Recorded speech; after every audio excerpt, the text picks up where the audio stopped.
High বন্ধুরা, আশা করি সমস্ত বন্ধুরা অনেক অনেক ভালো আছেন। এই চাটটা দেখে কি জিভে জল আসছে? তাহলে পুরো ভিডিওটা দেখতে হবে। আমি শেয়ার করেছি উড়িষ্যা স্টাইলে বাট মোজা মটর আলু দিয়ে চাটটা তৈরি হয়। শুকনো কড়াতে শুকনো লঙ্কা সাদা জিরে ভেজে নিচ্ছি, গ্যাসটাকে একদম আস্তে করে, না হলে লঙ্কাটা পুড়ে যাবে।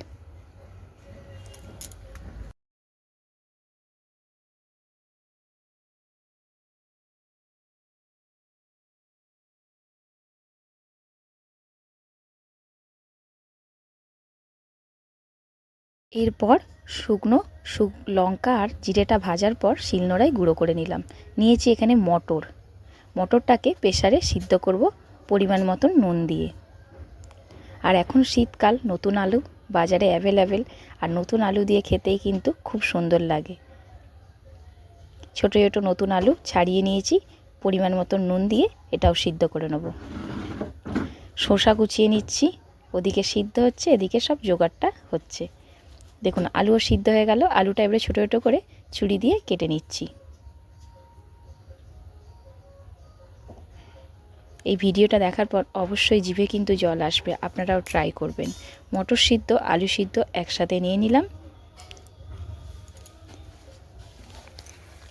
শসা কোচানো, পেঁয়াজ কোচানো, টমেটো কোচানো, ধনেপাতা কোচানো, কাঁচা লঙ্কা সব কিছু এবারে দিয়ে দেবো।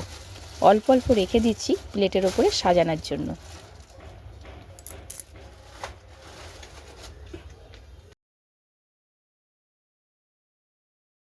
ভিডিওটা ভালো লেগে থাকলে লাইক কমেন্ট শেয়ার করতে ভুলবেন না। আর যদি ভালো লেগে থাকে অবশ্যই বাড়িতে ট্রাই করবেন। আপনার বন্ধুদের সাথে ভিডিওটা অনেক অনেক শেয়ার করবেন আপনার ভালো লাগলে।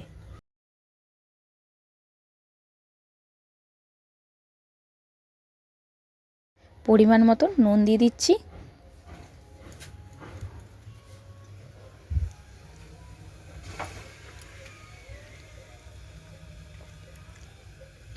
বিট নুনটা অল্প করে দিচ্ছি। বিট নুনের আলাদা একটা ফ্লেভার থাকে, খেতে ভালো লাগে।